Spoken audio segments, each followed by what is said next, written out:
राजनीति एक ऐसी जगह है जहां नियम कानून, दोस्त दुश्मन, यहां तक कि रिश्तेदारों से संबंध कुछ भी स्थायी नहीं होते। सब सुविधा के हिसाब से बदलते रहते हैं। नमस्कार, मैं अरविंद झा और आप देख रहे हैं अ24 न्यूज। राजनीतिक परिवार में चाचा भतीजे की लड़ाई बार बार देखने को मिल रही है। उत्तर प्रदेश में अखिलेश यादव और शिवपाल यादव, महाराष्ट्र में स्वर्गीय बाला साहब ठाकरे और उनका भतीजा राज ठाकरे, शरद पवार और अजित पवार। अब बिहार में भी चाचा पशुपति पारस और भतीजा चिराग में लगातार घमासान चालू है। मोदी जी ने दोनों को गले मिलवाया, फिर भी हाजीपुर सीट को लेकर दोनों में से कोई भी समझौता करने को तैयार नहीं। सोचिए कैसा लगेगा जब लोजपा वर्सेस लोजपा ही चुनाव मैदान में उतरेगी। ऐसा सिर्फ बिहार में ही नहीं, महाराष्ट्र में भी हो सकता है। एनसीपी वर्सेस एनसीपी और शिवसेना वर्सेस शिवसेना की लड़ाई हो सकती है। इससे बीजेपी को नुकसान भी हो सकता है।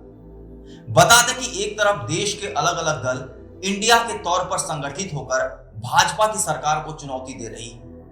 आने वाले लोकसभा चुनाव में नरेंद्र मोदी को सत्ता से बाहर करने का दम भर रही है, तो वहीं दूसरी तरफ एनडीए यानी राजग में ही अलग ही लड़ाई छिड़ी हुई है। ये लड़ाई भाजपा के साथ नहीं, बल्कि भाजपा में राजग में शामिल लोजपा के दो गुटों के बीच है।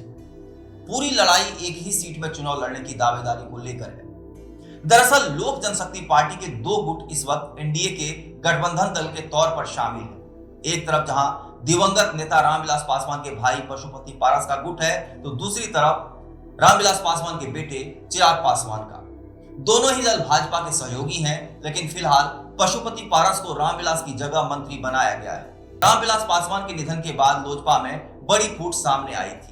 पारस ने बगावत करते हुए पार्टी की कमान खुद के हाथों में ले ली थी। उन्होंने खुद को लोजपा का असली गुट बताया था। उनके इस दावे के बाद उन्हें मंत्री बना दिया गया। दरअसल रामविलास पासवान की परंपरागत सीट हाजीपुर से पारस और चिराग दोनों ही लोकसभा चुनाव लड़ना चाहते हैं। इस पर चिराग पासवान का कहना है कि जब से उन्होंने होश संभाला है, तब से ही उन्होंने अपने पिता रामविलास पासवान को हाजीपुर के सांसद के तौर पर ही देखा है। बेटा होने के नाते हाजीपुर से उनका लगाव है। 1977 के बाद से रामविलास पासवान हाजीपुर से 8 बार सांसद रहे थे। इस सीट से वो सिर्फ 2 बार 1984 और 2009 में हारे थे। चिराग पासवान ने जमुई से अपनी सियासी पारी की शुरुआत की थी।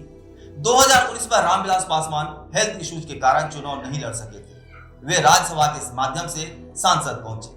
वहीं दूसरी तरफ चाचा पशुपति पारस ने कहा कि वो एनडीए के सच्चे और सबसे विश्वसनीय सहयोगी हैं। वे शुरू से ही एनडीए के साथ हैं। जहां तक हाजीपुर से चुनाव लड़ने का सवाल है, तो दुनिया की कोई ताकत उन्हें हाजीपुर से चुनाव लड़ने से रोक नहीं सकती। वे खुद अभी वहां से सांसद हैं। ये लड़ाई कहां जाकर खत्म होगी, देखना दिलचस्प होगा।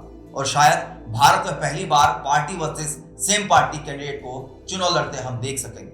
आपको हमारा शो कैसा लगा, कमेंट करके जरूर बताइए। धन्यवाद।